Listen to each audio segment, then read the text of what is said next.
La prochaine présentation, c'est par Niki Christou, donc de Limoges, sur le domaine extracellulaire de la icadérine relié au caractère invasif du cancer colorectal, un nouveau biomarqueur sérique de résistance et de surveillance des récidives.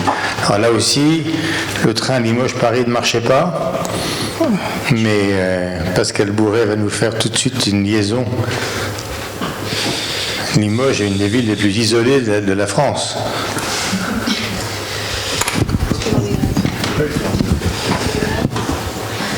La gare de Limoges est très...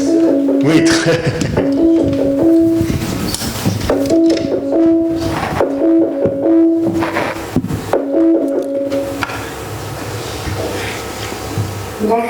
Bonjour madame. Donc je vous propose de lancer votre présentation PowerPoint, ensuite de faire le partage d'écran et les questionnaires en fait viendront plus vite pour vous poser des questions. Je fais le partage d'écran. D'abord vous avez lancé votre présentation. Oui, il est en mode présentation. D'accord, présentation ou comme vous voulez. D'accord. Et ensuite vous faites le partage d'écran et vous sélectionnez votre présentation. S'il vous plaît. Oui.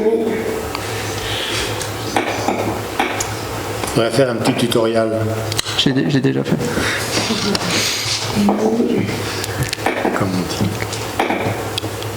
Voilà. Qu'est-ce que tu penses de son visage ? C'est bon. Alors en fait c'est pas en mode présentation, mais est-ce que vous avez des animations dessus ou pas? J'ai les animations, oui. Alors il faut mieux en fait refermer le fichier, fermer le fichier, arrêter le partage d'écran. Oui. Ça y est. Voilà, arrêtez le partage d'écran, lancez votre présentation en PowerPoint, faire un switch. Vous êtes sur Mac ou PC? Sur Mac. Alors vous allez lancer votre présentation et vous allez faire un switch avec commande tab. C'est-à-dire que vous pourrez sélectionner en fait le commande tab. Vous pourrez sélectionner en fait le logiciel que vous voulez annoncer. Donc vous lancez votre présentation. Je sais bien qu'en mode présentation, c'est bloqué sur le mode présentation. Oui. Et alors vous faites commande tab, vous allez pouvoir switcher.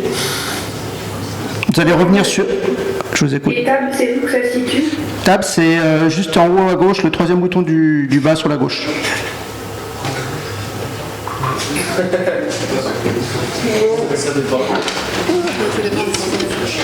Hein?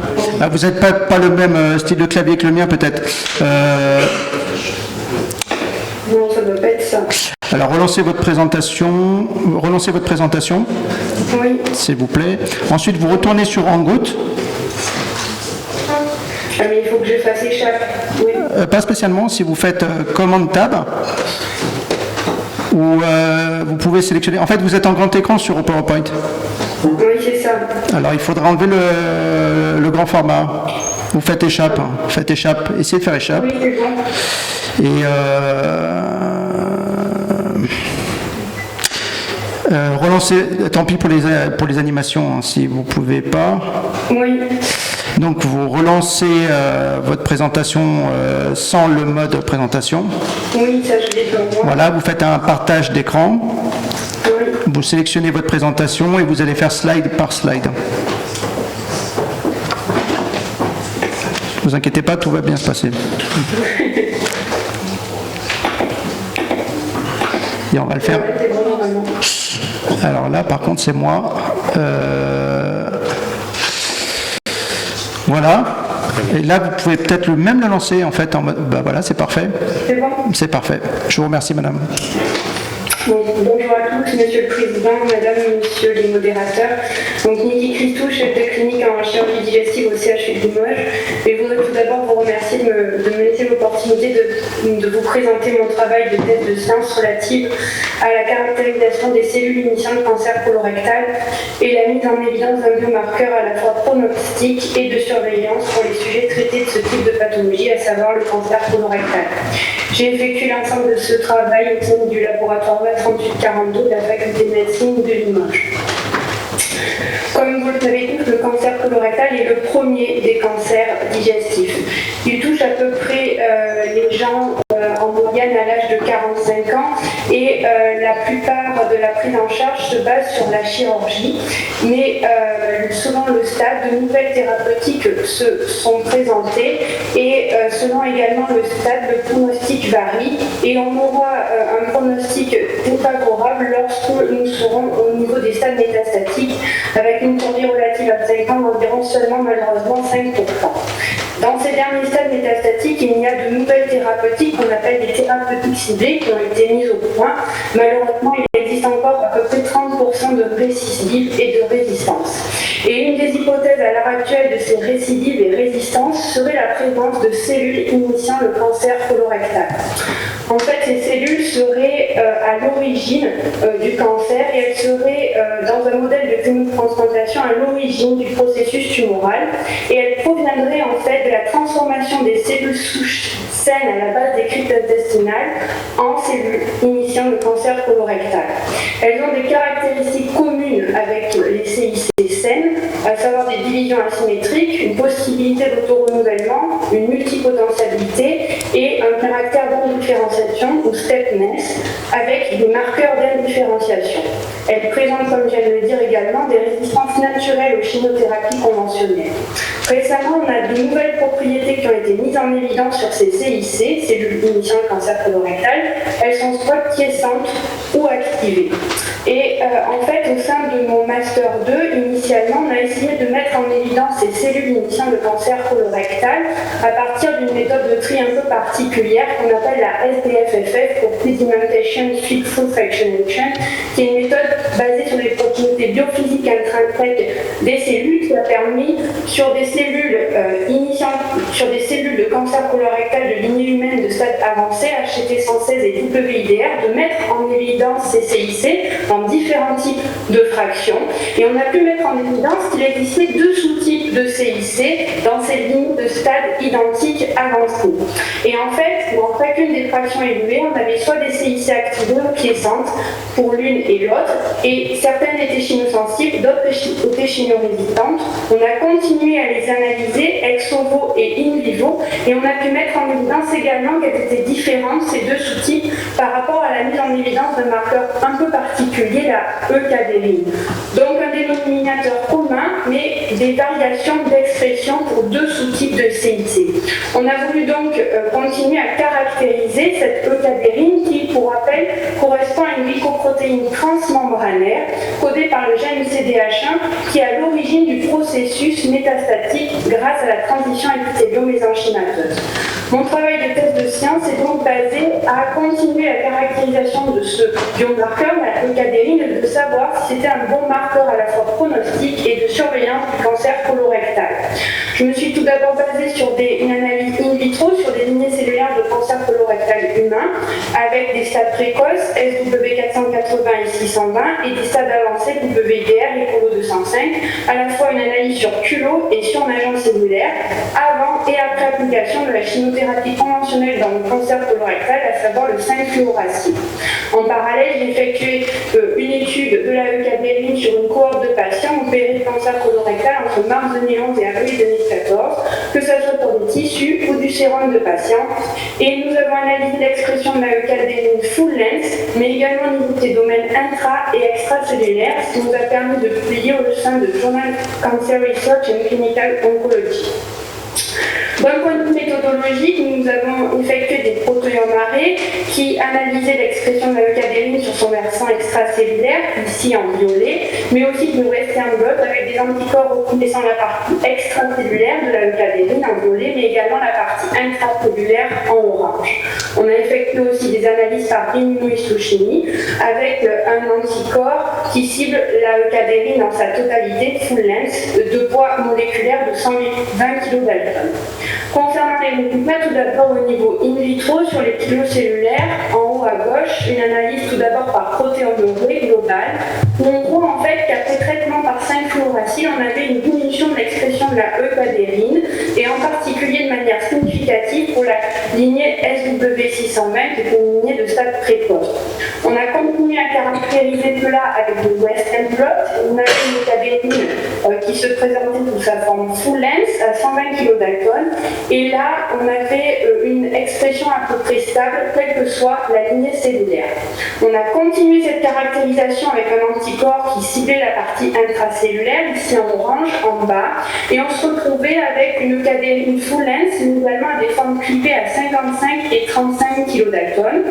On voit que la forme full length avait une expression à peu près stable, quelles que soient les lignées cellulaires, mais pour les formes clivées à 35 et 55 kilodaltons, on avait une augmentation de la eucadérine sur son versant intracellulaire, surtout pour les lignées SW480 et 620.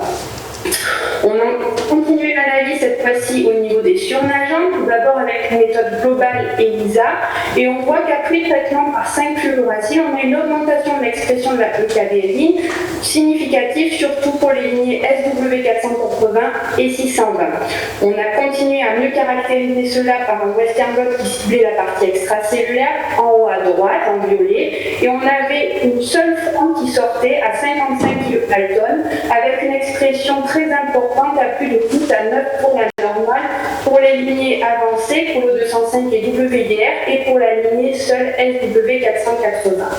On a continué à caractériser cette expression maintenant sur le versant intracellulaire, en bas dans le carré orange, et on n'avait que des formes à 35 et 55 kilodaltons qui ressortaient après traitement au 5-fluoracil, avec une augmentation de l'expression, surtout pour Colo 205, SW480 et 620. Au total, pour cette première partie de travail, au niveau des culocellulaires, on voit une diminution d'expression de la eucadérine extracellulaire de toute forme totale après traitement au 5-fluoracil au sein des culocellulaires pour des lignées qui correspondaient à des stades avancés de CCR, à savoir Colo 205 et WIDR. Concernant le travail sur les surnageants, après traitement au 5-fluoracil, on avait seulement des formes clivées, quelle que soit la lignée, et on avait une expression de eucadérine qui était plus importante, en particulier sur les stades avancés de Colo 205 ou WIDR. On a continué cette fois-ci l'analyse maintenant sur notre cohorte de patients au niveau des tissus. Tout d'abord, sur une cohorte de 50 patients opérés de cancer colorectal, on a fait tout d'abord une analyse globale par immunohistochimie avec une tissu péritumoral qui correspondait à un tissu témoin où on voit en haut à gauche que l'expression de la eucadérine était identique quel que soit le stade tumoral, on était sur le type péritumoral. Concernant le tissu tumoral, on voit une diminution de l'expression de la eucadérine avec les stades. Plus le stade était avancé, plus il y avait une diminution de l'expression de la eucadérine qui a été confirmée en haut à droite par le protéome euré de manière significative entre stade précoce et stade avancé. On a effectué un western blot ciblant toujours la partie extracellulaire, deuxième carré violet en bas, et on voit là aussi une diminution de l'expression de la eucadérine, mais sous une forme totale à 95 kilodaltons. On a continué à caractériser avec le versant intracellulaire et on voit qu'on avait une forme en doublé de eucadérine à 120-95 kilodaltons avec une augmentation d'expression pour les stades initiaux, 0, stade 2, mais également pour le stade 4 avancé. On a continué l'analyse maintenant sur les sérums et on voit par une analyse globale par ELISA une augmentation d'expression de la eucadérine avec les stades tumoraux. On a ensuite effectué une analyse de survie où on a pu mettre en évidence une tendance à une augmentation de la survie à 30 mois après chirurgie colorectale pour des sujets qui avaient des taux sériques de eucadérine inférieurs à la moyenne globale de notre cohorte, à savoir 80,2 nanogrammes par millilitre. Au total, le cancer colorectal correspond à une pathologie malheureusement toujours fréquente et toujours mortelle. Et une des hypothèses actuelles mécanistiques du processus invasif et des récidives est la présence d'une cellule initiant le cancer au sein de la tumeur colorectale. Dans notre premier travail de Master 2, on a caractérisé ces CIC à partir de différents modèles in vivo et in vitro, obtenus par une méthode d'isolement particulière, la Belfry, la SDF-FF, et à partir de deux lignées de cancer colorectaux humains, HSP-française et WIDR, qui étaient des stades avancés, on a pu mettre en évidence deux sous-types de CIC, mais qui avaient un dénominateur commun, la protéine de la transition épithélo-mésenchymateuse, à savoir la eucadérine. Dans mon travail de thèse de science, j'ai continué à caractériser ce lien au niveau des CIC, la eucadérine, et en fait, on a pu mettre en évidence que c'était probablement la forme à 55 kilodaltons qui était à l'origine du processus invasif. Maintenant, il reste à confirmer l'imputabilité de la forme extracellulaire de 55 kg d'Alton dans le sérum des patients. Recherche de mécanisme originel peut-être par clivage, peut-être les métalloprotéinases qui seraient à l'origine de ce clivage. Un lien entre cette forme et la survie des malades avec une cohorte prospective. Peut-être également faire exprimer in vitro la eucadérine et analyser son taux de prolifération apoptose des cellules après application de chimiothérapie. Enfin, élaborer un anticorps spécifique de cette forme à 55 kg d'Alton en vue de soigner nos malades et d'améliorer leur pronostic.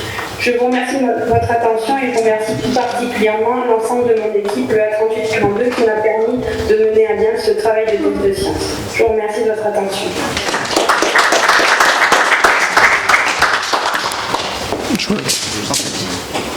Voilà, merci beaucoup Niki pour cette présentation, c'est beaucoup de travail, très complet.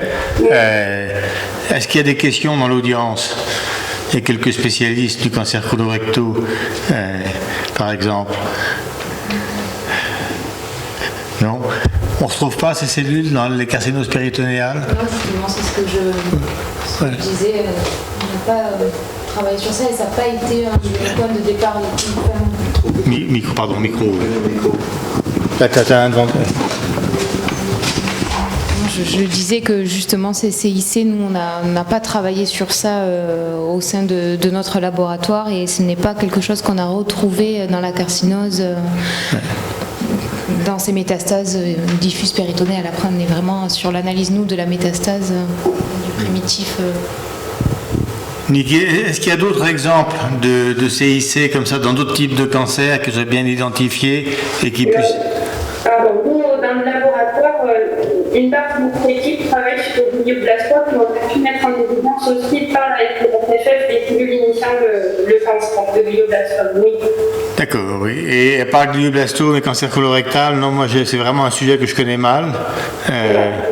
D'autres équipes travaillent sur le CIC, en d'autres méthodes de mise en évidence de ces CIC. Nous, c'est une méthode un peu particulière qui a été mise en place au laboratoire, la SDFFF, mais d'autres laboratoires utilisent d'autres façons, avec la recherche juste des marqueurs d'indifférenciation des STEMNES, des éléments magnétiques, d'anticorps avec un processus magnétique. Et il n'y a pas que le cancer colorectal, il y a aussi le sein, il y a aussi la vessie, il y a d'autres types de cancers. Tous les cancers qui sont épithéliaux, qui ont des marqueurs épithéliaux en fait. D'accord. Alors, vous voulez proposer la icadérine comme un marqueur de pronostic et de suivi des récidives, mais quand on voit les différences de courbes de survie que vous avez montrées, il n'y a pas une très grande différence entre les survies des malades que vous avez montrées. Il n'y a pas beaucoup de... Après, on n'avait malheureusement que 50 malades, et c'est juste un début d'étude. Il faut vraiment qu'on prouve que ça soit au niveau des sérums, cette forme à 55 kg d'Alton avec une cohorte beaucoup plus importante. D'accord. Et donc ça, vous êtes en train de le mettre en route? J'espère avoir un Master 2 qui va continuer mon travail, oui. Et là, vous en êtes où dans votre thèse? J'ai soutenu en mars 2017. D'accord. Très bien. Parfait. Est-ce que vous avez d'autres questions? Oui. Ma question, c'est sur la thérapeutique. Tu viens la poser ici. Voilà, Amandine. Est-ce que vous pouvez arrêter le partage d'écran, s'il vous plaît? Oui. Ma question, c'est vraiment sur l'implication thérapeutique derrière, si le marqueur donc là qui est plutôt pronostic, est-ce que, en ce moment, on évalue plutôt des marqueurs de réponse à des traitements plus que pronostic, et là, est-ce que on sait si ce marqueur-là est pronostic par rapport à la réponse vraiment à un traitement, à une thérapie en particulier? Sur la partie in vitro, on avait mis en place l'étude avec le 5FU. Ouais, mais là, j'ai vu le 5FU, mais après pour tout ce qui est. Pour notre cohorte, en fait, au niveau des patients qui ont eu un traitement de neoadjuvant, il y avait seulement sur 50 patients qui avaient un cancer du rectum et seulement 3 patients avec traitement de neoadjuvant. Donc on n'a pas assez de malades pour savoir. D'accord. Et après, vous aviez regardé au niveau des mutations tumorales, au niveau des mutations en biomol, savoir après s'ils étaient MSI, pas MSI, parce que ça joue tellement sur aussi derrière la survie de ces patients-là en termes justement de pronostic pour voir s'il y a une intrication. Par rapport à nos lignes cellulaires qui avaient des dotation de RAF, MSI, c'était différent. Mais pour la cohorte, on l'a pas, il n'y avait pas assez de malades. On avait une fois plus importante pour pouvoir valider tout ça. D'accord, merci. D'accord. Très bien, merci beaucoup pour cette présentation. Bonne journée.